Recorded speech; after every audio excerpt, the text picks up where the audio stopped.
Well, issues of accounting, money, and spending will form the crux of our conversation on the program today in the Labour Party.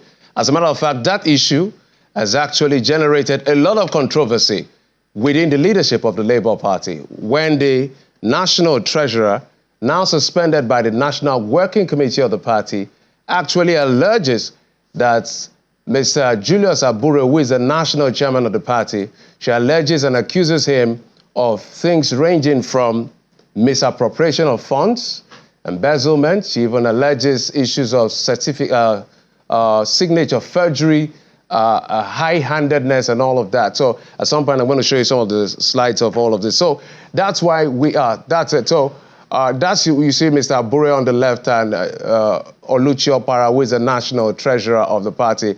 Those are some of the things she alleged: misappropriation of funds, as I said, embezzlement, signature forgery, and high-handedness. Let's say, again, these are all allegations from Ms. Opara against Mr. Abure. So they join me in the studio today. I'm talking about Ms. Oluchi Opara, the national treasurer, as well as the national publicity secretary of the Labour Party, Mr. Obiora Efo. Both of them join me from our Abuja studio. Ms. Opara and Mr. Efo, thank you so much for joining us on the program. Thank you for coming on the program. Thank you. Good afternoon. Thank you so much for having me. All right. It is Shakespeare that says that brevity is the soul of wits. As a matter of fact, we have a lot to unpack in a very short time, so we'll try and keep it as concise as possible in our responses. So let me start with you, Ms. Opara. You raised this dust of these allegations recently, which led to your suspension. And maybe you have to help us reiterate some of the things you allege against the national chairman of the party besides what we displayed on the screen. What exactly did he do that you're uncomfortable with that you went public? Thank you very much. I allege the issue of embezzlement, money laundering, and misappropriation of Labour Party finances. Labour Party is a public institution.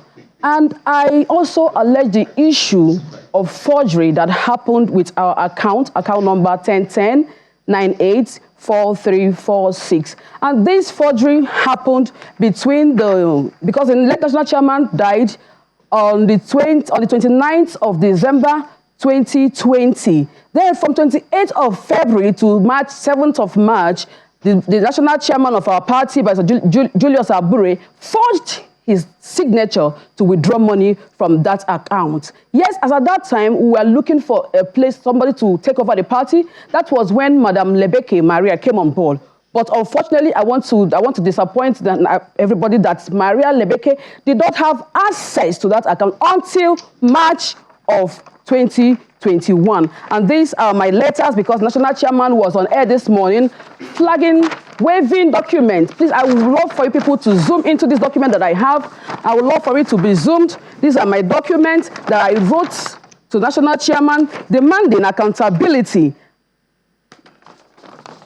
If you can zoom into this document, I would really love that, because I wouldn't want to show whereby people will think that all these are being made up. National chairman also made mention of audit reports. He waived it. He didn't show to the public. Yes, what we got from all the elections, we had 2.something billion naira. That's excluding Bayelsa, Kogi, and Imo, where we got 958 million naira. Sum that up. Then the off-reload elections, we had 30 million naira.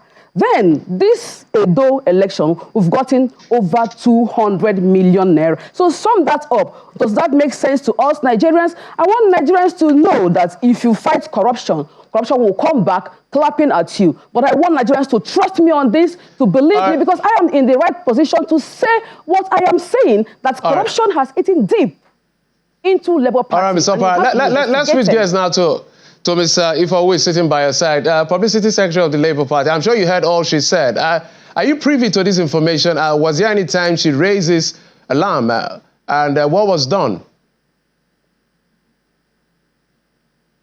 Thank you so much for having me in the studio this afternoon. My sister here, until recently, who was our national treasurer until she was suspended yesterday for bringing the party to serious opprobrium, disrepute in the public space.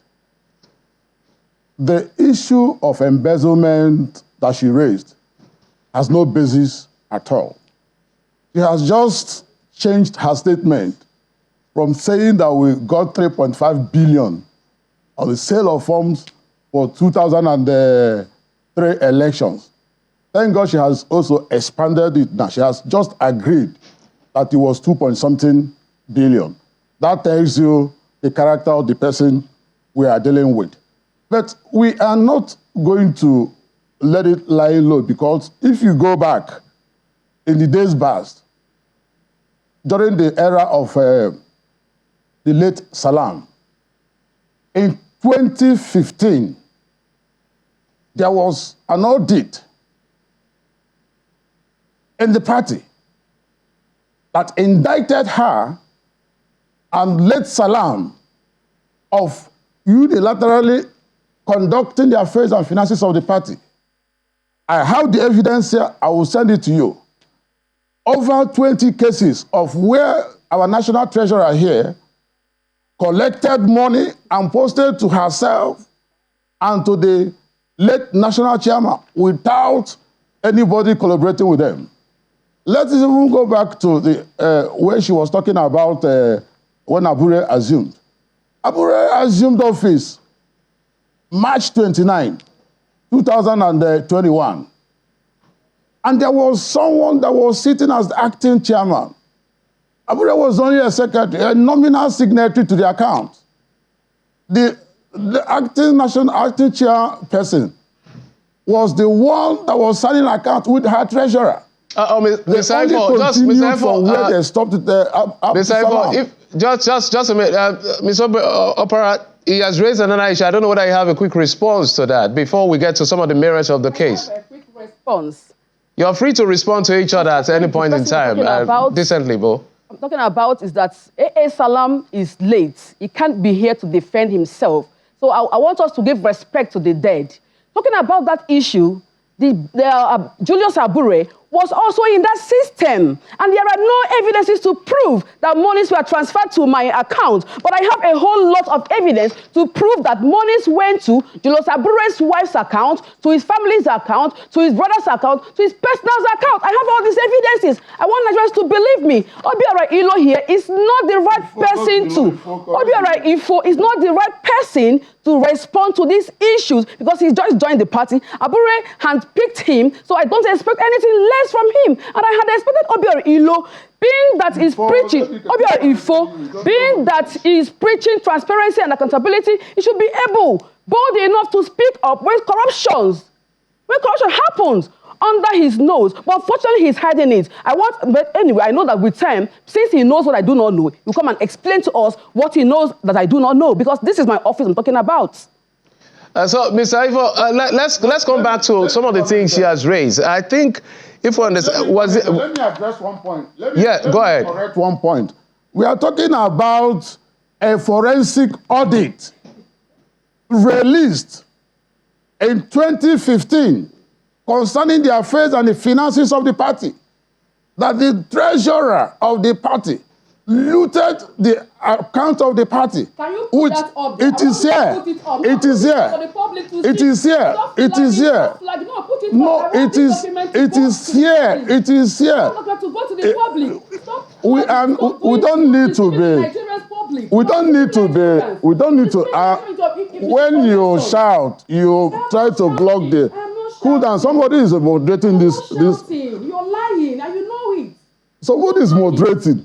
And when you don't allow me to talk, I'm talking facts. Can you moderator, please save me. You will not allow me to talk. These are facts. Mr. Opera, allow him just to land. Out there. Mr. Opera, just let him land. Allow me to talk, ma. These are facts. Forensic audit. Let him keep lying. Signed. Read it. Look at the documents here. Push it out there. Push it. Now, let me also talk about, I can't hold this in very well. Let me also talk about what she was talking about, money stolen. See, the party has an auditor. an auditor, qualified auditor by all standard, and he has given out the audit of this party since 2021 that Abure came into being as the leader of the party. We are going to publish tomorrow the audit, full audit report until June 2023. Our audit has been submitted to INEC. We are clear. If she is not happy, we are even taking this opportunity to challenge every stakeholder, every leader of the party Mr. Ifo, let's for this audit.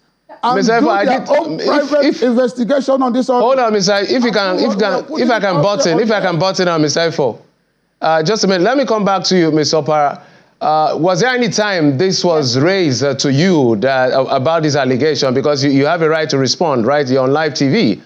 Your reputation is at stake here. So he's been making allegations just like you made against Abure. So allegations were raised. Allegations were raised. And they were on the other side. It was only me and national chairman. Later, they came back because when they saw that the allegations were unfounded, they came back to join the moving train. Talking about this thing have gone to INEC, I am not aware of that. So whose signature was used? Because they brought this thing for me to sign, and I said I cannot sign what I do not know about. So how come? Let them tell Nigerians how they were able to now send the document to INEC without my signature. These are questions to be put out there for people to understand that. Nigerians, please come out and support me on this. Don't trust me on this. All right, Mr. Ifo, just so that I will respond to that. All right, Mr. Ifo, I did say that we have a lot to unpack in a short time, but just a straight question to you. When she raised these allegations, what did the party do to attend to it? Did they just gloss over it, or they attended to it? Because she has said that she raised it. They suspended me to cover up. Yes, she raised the matter at 2 or 3 occasions. More than that. And at the meeting, we agreed to look into it. And we involved some other stakeholders who also agreed to look into it. Now, just last Friday, listen, that was in November, December last year. Just last Friday again, she came up with this issue. We said, okay, that we are tired of hearing this issue, that we are there and there NWC, we raised up an investigative panel that will give us exactly what happened. Probably, I can't, no, wait 1 minute. No, I have 30 more minutes, 30 more seconds, I beg you. Yes, we gave 1 month. And within 3 days, she couldn't even respect the National Working Committee. Within 3 days, she went on air to castigate the party. All right. And it will all right. that she's the only Mr. Ifo, thank you so much for your thought. Thank you. Mr. Ifo, let's allow Ms. Opara have a last thought. Ms. Opara, just your last thought on this. 30 seconds, please. 30 seconds, Ms. Opara, so that you have your last say on this. Thank you. I am the right person to say that money is being stolen. Obiora, prove it. Cannot say this. It is my office. It is my jurisdiction. Money is stolen. She is building Mr. Ifo, allow her to talk. Mr. Ifo, allow her to talk. Mr. Ifo, allow her to talk. Mr. Ifo, Mr. Ifo, allow her to talk. Money to his wife's account. I'm going to put out the accounts for others to see what I'm talking about. To his brother's account, to his company's account, personal accounts. I'm even disappointed that Obiora Ifo, who is supposed to be transparent, supposed to be accountable to the people, is here defending what my apologies to both of you. We do not have the time anymore. Definitely this conversation. Ms. Obiora, Ms. Oluchi Opara, the national Ms. Oluchi Opara, the national treasurer, now suspended by the party, the Labour Party, and Obiora Ifo, the national publicity secretary of the Labour Party. Apparently, this conversation is far from over. So we're going to look for another time to expand even further. We didn't even get to the merit of the case and all of that, but we looked at it from the surface as much as possible. I must thank you both for coming to the program. Thank you for your time. Thank you. Thank you for having me. Thank you.